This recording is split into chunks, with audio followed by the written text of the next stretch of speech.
Je vais d'abord lire un long poème de mon recueil inédit Le Double Été, dont j'ai lu plusieurs extraits samedi après la projection du film. Et là, j'ai pris le personnage de Zoé et j'ai imaginé qu'elle voyait un film. Donc c'est un film dans le film. Et le film qu'elle voit, c'est un film qui m'a moi-même bouleversée et j'avais envie de rendre hommage à ce cinéaste algérien, Karim Moussaoui. Le titre de ce poème, c'est le titre de son film, En attendant les hirondelles. Et au début de ce poème, j'ai voulu exprimer ce qu'on ressent quand on n'arrive plus, une fois le film fini, à sortir de la salle, tellement on est tombé en émotion et en attachement avec les personnages. Alors, le film de Karim Moussaoui est un peu complexe parce ce sont plusieurs histoires. J'espère que vous ne serez pas trop perdus. Il y a l'histoire d'un homme déjà âgé et de sa sœur qui a subi les années noires en Algérie, c'est-à-dire la guerre civile avec les islamistes. Et un jeune couple qui est condamné à ne jamais être ensemble. L'acteur qui joue ce jeune homme, Jalil, s'appelle Mehdi Ramdani. Et j'espère qu'on le verra dans d'autres films, notamment peut-être en France. Donc c'est Zoé qui, devant le film achevé, n'arrive plus à sortir de la salle. Et puis tout le film se déroule dans mon poème. Les lumières se rallument, mais Zoé ne bouge toujours pas. Traversée par le film, comme une route me serait passée dessus. Perdre son sang jusqu'à très loin, le souffle aussi, en échange d'aimer les si visibles fantômes, les plus inconnus devenus, les plus intérieurs des pensées. Un seul sac, pas grand-chose à la main, visage plus usé que le corps, se lève vite, le thé à peine avalé, puis la rue, bientôt le film, nous poussera dehors. On perdra la trace d'une banlieue d'Alger, d'un ciel que les chantiers abandonnés n'ont pas étouffé. Les nuages bougent, l'homme marche vite, le film va finir. Il ne peut pas continuer la vie de chacun qui passe. La femme qui met la main devant ses yeux écoute. Au moins un docteur parle de tout près à son garçon gémissant, serré contre le mur nu de la baraque. Ce qui lui reste du viol des années noires, longtemps dans les montagnes, toujours il crie l'enfant au lieu de parler.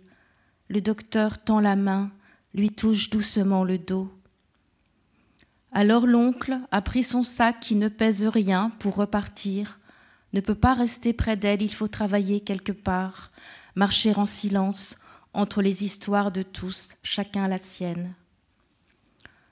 Le jeune homme pauvre ne dit rien, même à celle, il s'aime et alors, de quoi vivrait-on?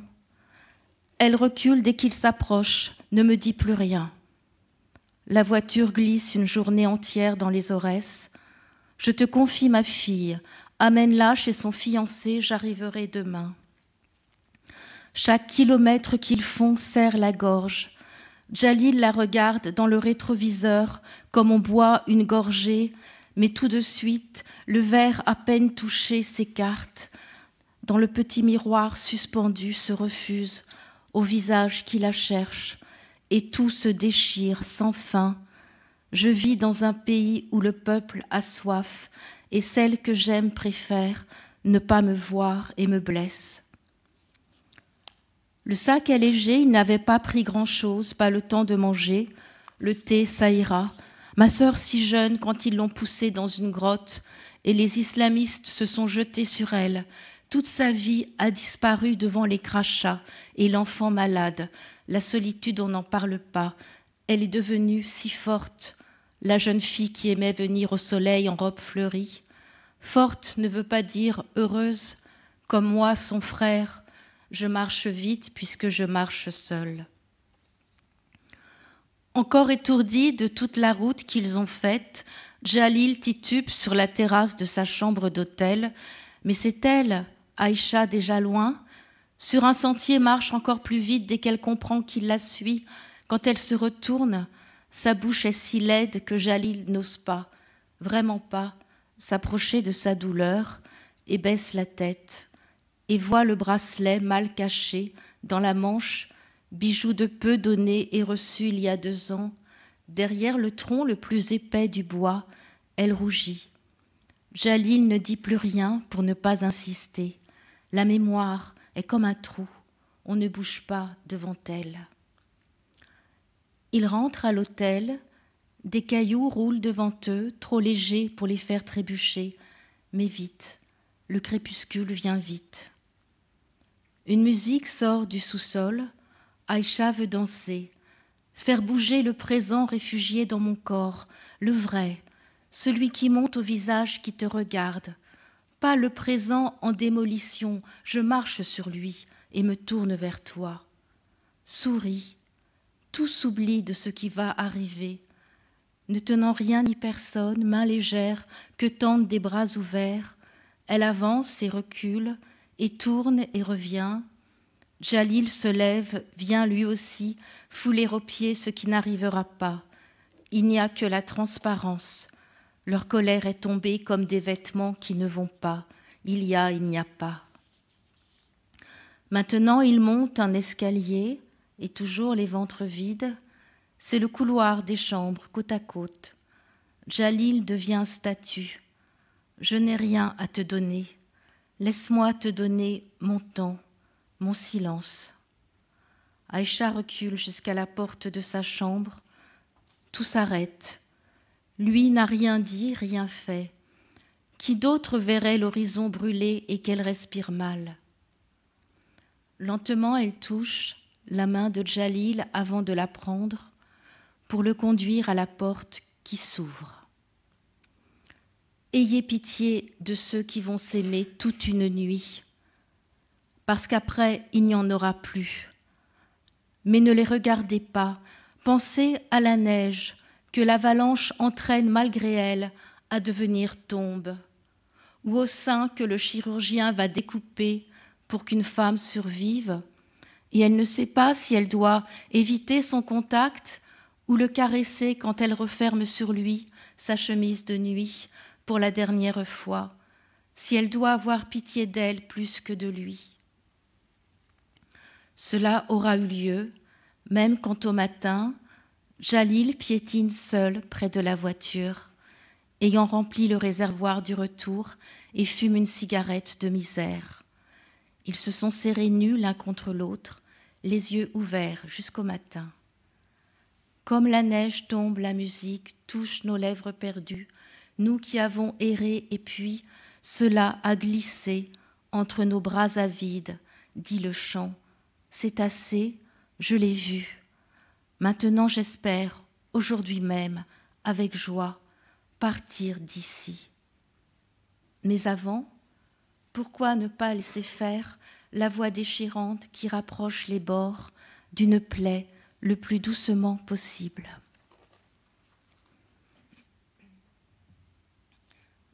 Maintenant, je vais vous proposer quelques poèmes de recueil plus anciens. Alors, sur le programme, à la date du samedi, il y a une citation qui en fait n'est pas de moi, mais de Marilyn Monroe. Je vous la redonne. Quelques fragments de nous toucheront un jour des fragments d'autrui. Ça fait partie d'un des écrits de Marilyn Monroe. Et en hommage à cette actrice, je vais vous lire un poème assez ancien. Mais bon, tous les poèmes sont toujours au présent. Extrait de Quelques branches vivantes. Donc un poème en hommage à Marilyn Monroe. J'étais Marilyn, les plus grands merci dans les yeux agrandis, tellement d'images pour la petite figure de toutes ses forces. Marcher est difficile, le oui comme le trésor de la personne, sauf sourire et sourire qui lance le visage comme la balle, de plus en plus blonde, le sable retombe passé le geste. Laissez-nous dans nos mains le jouet le plus pauvre, faire est si pur. Puis la nuit éteint le travail, on n'a rien vu. Alors comme je l'avais dit dimanche lors de mon échange avec Françoise à propos du cinéma, je suis très attachée au cinéma parce que je suis absolument avide de visages. Et je vais vous lire à ce propos un extrait de mon livre critique, La lampe allumée si souvent dans l'ombre, où je parle de cinéma, de poésie, de danse, de musique aussi. Et voici un passage donc sur le don que nous fait le cinéma des visages. Accepter la figure humaine, sa déclinaison vertigineuse. De nous, le cinéma rend tout visible sans avoir à le dire. Sur l'écran, n'importe quel visage est en train d'exister, même celui qu'on ne regarderait jamais ailleurs. Par exemple, Des heures de dérive tranquille avec José Montero. C'est un très très très vieux cinéaste portugais qui se filmait lui-même dans ses films, que j'aime beaucoup. Même celui dont on ne savait pas qu'il était un visage. Il fallait que La Belle et la Bête fût un film pour que cette histoire fût enfin possible. Et le rossignol de partie de campagne de Renoir, tout seul dans le plan, est une petite personne. Le cinéma est un vaste réservoir de l'humain. Sa seule pensée donne une présence absolue à n'importe quel être, au-delà de toute considération artistique, à condition de lui accorder un regard qui a du temps. C'est pourquoi le cinéma est inséparable de ses acteurs et qu'il peut élargir considérablement le cœur. Les films sans ferveur pour leurs personnages ou leurs acteurs sont des films indignes qui meurent toujours. Alors à propos d'acteurs, il y a un acteur que vous devez peut-être connaître qui est Grégory Gadebois et que j'aime beaucoup. Et c'est un exemple, vous connaissez, non? Non. C'est un exemple justement d'acteur qui est, comment dire, qu'on aime parce qu'il est filmé en fait. Parce qu'il ne correspond pas du tout aux critères de beauté. Il est très fort, enfin bon. Et il y a un film dont je me suis inspirée pour un poème où il joue, qui s'intitule Tony et Angèle, qui est une histoire d'amour. Angèle, c'est une jeune femme un peu perdue qui vivote comme elle peut, et notamment elle se prostitue. Et Tony est un pêcheur. Et un soir, il la ramasse en quelque sorte, si j'ose dire, pour l'amener chez lui, pour qu'elle ait un lieu où se trouver. Alors elle s'imagine que c'est encore un acte de prostitution qu'elle va faire et pas du tout. Et c'est le début d'une très belle et très lente histoire d'amour. Je vous lis 2 pages de ce poème. Donc je vous rappelle qu'il est pêcheur, c'est assez important dans le texte. Et donc Angèle est arrivée chez lui. Elle défait vite ses vêtements, les jette. Le miroir de l'armoire redouble l'image. Mais Tony ne change pas de regard. Et même il n'écoute pas sa faim. Une femme n'est pas quelque chose qu'on épluche, même si c'est elle qui le fait. Et il continue à vider l'armoire, pour lui faire de la place donc, à lui parler dans les yeux qui flottent au-dessus des seins nus. Ce qu'il veut, elle en est loin. Le soir, il prend la mer. Il s'enfonce lentement jusqu'au fond du bateau. Il pense aux morts au fond de l'eau, le père mort. Avant de ne plus le voir, Angèle s'approche du bord, aimerait s'allonger sur l'épaisseur du corps. Il est lourd, Tony. Voir peu à peu qu'il est beau. Elle ne veut pas rentrer, elle reste sur le quai. Ses grandes jambes ont de quoi attendre tout au long des 100 pas. Dans l'odeur qui se traîne sur le sol, les filets humides, le gasoil mêlé d'eau, elle y marche, c'est presque lui, dans les délicats intervalles d'une vie maintenant attentive. Et peu à peu, elle travaille. Des lampes glissent sur l'eau, le chalutier. Revient l'homme immobile, ciré trempé. Ne dit rien, que dire quand les poissons agonisent avec de faibles secousses, dans l'aube grise comme ils brillent.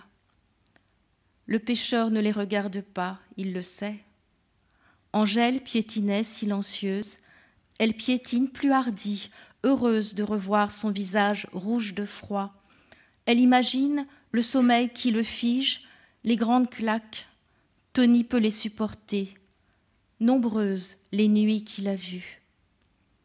Il s'approche, le visage gonflé, noyé de douceur, pas encore dite.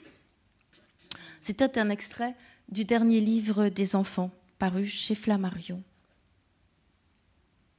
Je vais reprendre, avant de vous lire 2 derniers poèmes, La lampe allumée si souvent dans l'ombre, la fin de mon chapitre sur le cinéma, même si j'en parle un peu partout, chapitre intitulé L'art ouvert, où je reprends la thématique du visage. Mais auparavant, oui, une citation de l'historienne Arlette Farge qui montre à quel point le cinéma arrive à nous faire aimer profondément et enfin le quotidien. Noblesse, générosité du cinéma. Et voici la citation d'Arlette Farge. Le cinéma est une forme de légitimation de soi dans le monde. Il est soudain légitime d'aller acheter une bouteille de lait, de fumer une cigarette, parce que le cinéma le montre comme un acte esthétique et historique. Le temps du banal au cinéma est aussi fort que le temps de l'exception. C'est une morale et même une fierté que le cinéma peut ainsi proposer à chacun de ses spectateurs, surtout les plus faibles. Tous ont une histoire et toutes les histoires sont possibles. À ces propos d'Arlette Farge, qui sont la plus juste défense du cinéma qui soit, je voudrais ajouter cet exemple d'un extrait d'un film marocain que j'ai vu il y a bien longtemps, El Chergui ou le silence violent de Moumen Chesmi. Voici ce que j'ai vu dans ce film. C'est une jeune femme marocaine. Elle erre dans la ville, désespérée parce que son mari va prendre une deuxième épouse. Elle s'arrête de marcher. Pleurant toujours, elle penche la tête et la morve qui s'écoule de son nez bouge au gré du vent. Elle s'essuie comme elle peut, mais pas vraiment. Peu importe, notre cœur reste avec elle. Pourquoi ai-je surtout évoqué des visages de femmes ? Parce que je vais au cinéma comme devant un miroir magique qui me délivrera enfin de mon propre visage, celui que je ne verrai jamais, même en le touchant pendant des heures. Je les regarde et je suis des 2 côtés d'elles, dehors et dedans, et les aiguilles de l'émotion traversent quelle peau. L'actrice vit peut-être la même expérience, et je pense à nouveau à Marilyn Monroe, dont le visage qu'elle nous tendait n'était pas à elle. Il était fait de l'attente de notre regard et de notre amour. Ses yeux reflétaient surtout les yeux égarés d'une mère, la sienne, météorique, et elle pouvait trembler pendant des heures. Ces traits-là reviendraient-ils se poser encore une fois sur la figure de Norma Jean, monnaie flottante d'un obscur échange où personne ne gagne, comme si aucune n'avait un visage sur lequel compter.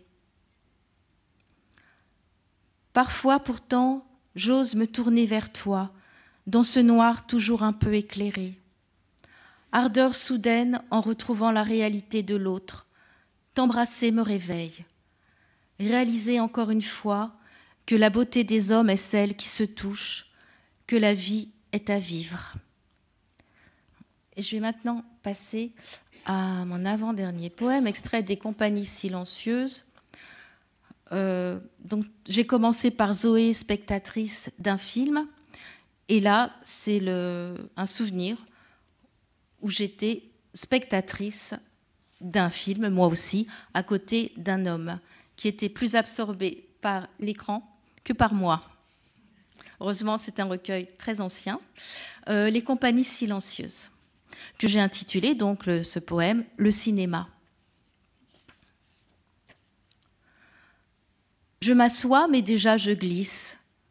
Tu es assis, comment fais-tu ? Je sors de ma jupe, jambes noires dans le noir. Tu retiens mes genoux, c'est bien ta paume. Le film commence sa vie. Je te fais monter ? Non, tu ne bouges pas. Ta main, faim de ta main, soif de tes doigts, elle vient. Un ongle pourrait être miroir. Je te vois dans ta main. Pas une histoire, mais respirer. Elle suffoque qui la tient, qui ne vit plus sinon. Ma pauvre peau combat l'écran palpitant. beaucoup plus de couleurs que ma seule peur du temps. Pourtant, ta main rayonne sur ma cuisse soulevée. Tu les regardes obstinément, noircis. Je suis le cœur ou le sexe, bouge tellement comment savoir, écrasé par l'homme vite droit, quand tu m'as obligé à détourner ma tête adorante. J'accepte si tu me touches. Une fille blonde traverse la pièce jusqu'au bras du héros. Une autre fille le fera. L'éclairage par la chair. Tu es mon cinéma, il est beau, d'un profil unique qui simplifie la mémoire. Je veux te voir, je veux te voir. Très muette, tellement la vie passe malgré la gorge qui se noue.